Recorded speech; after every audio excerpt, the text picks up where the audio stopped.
Uh, Elvis Aaron Presley, also known simply as Elvis, was an American singer, musician, and actor.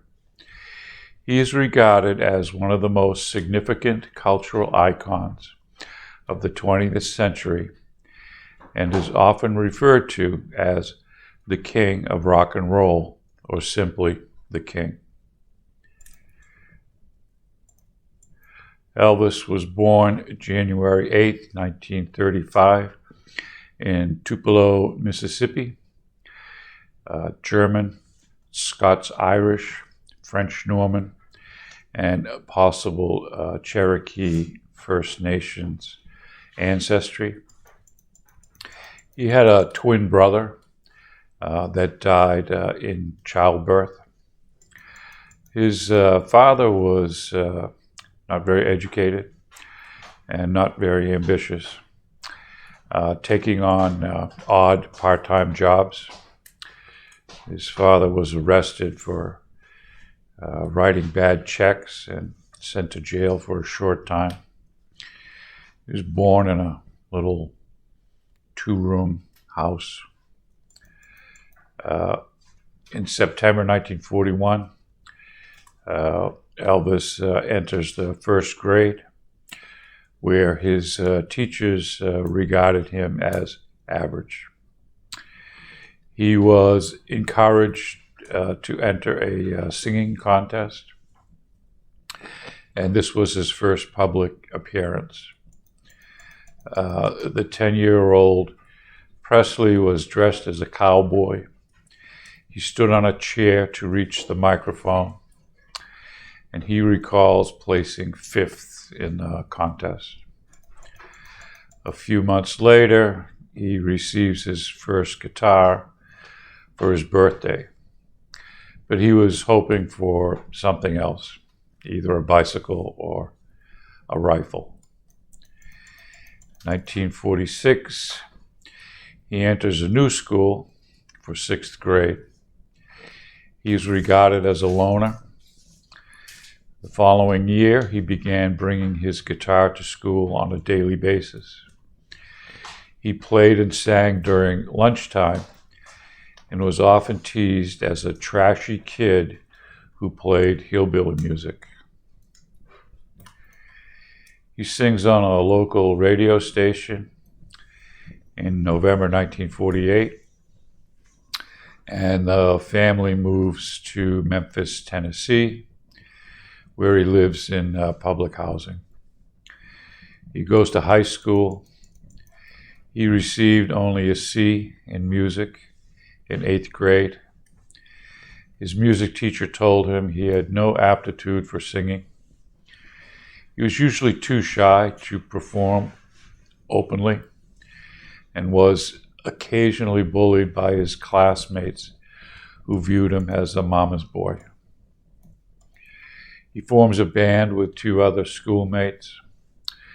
During his junior year, he begins to stand out among his classmates, largely because of his appearance.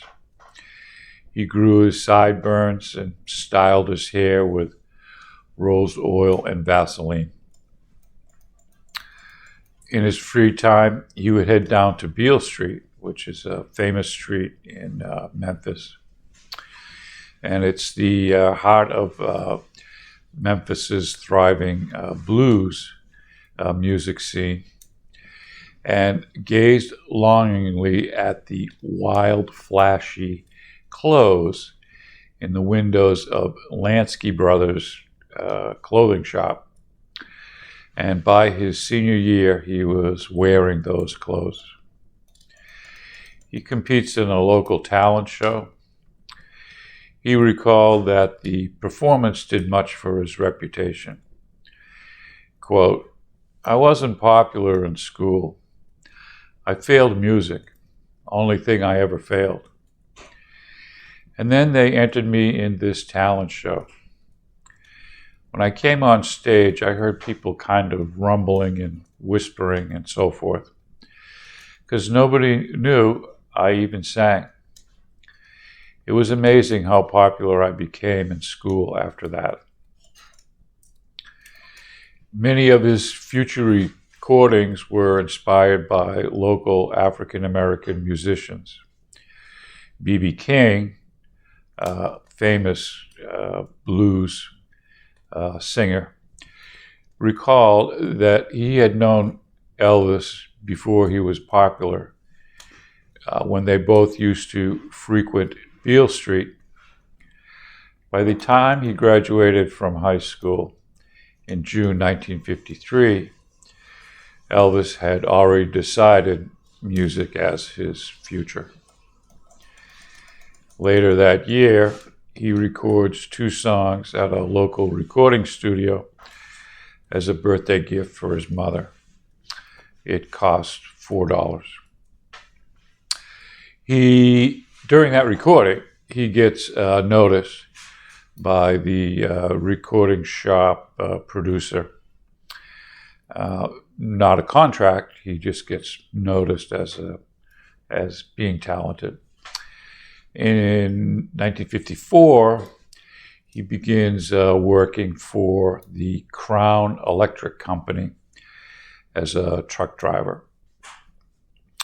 One of his co-workers suggests that he contact a local band leader that had an opening for a vocalist. He goes to the audition, he gets rejected. The band leader advises Elvis to stick to truck driving.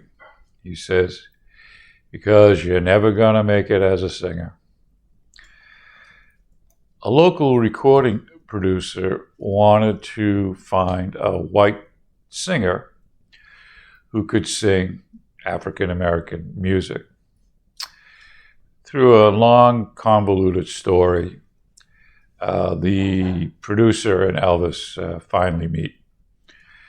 Elvis would move in an awkward way while singing, and the crowd went wild. He gets a recording contract and meets this guy who calls himself Colonel, not a real colonel, Colonel Tom Parker, who becomes his manager. More about him later. Eventually, Elvis gets some national television airtime. He records Heartbreak Hotel, his first smash hit, which became a #1 pop song. He becomes a teen idol of his generation, greeted everywhere by screaming hordes of young women.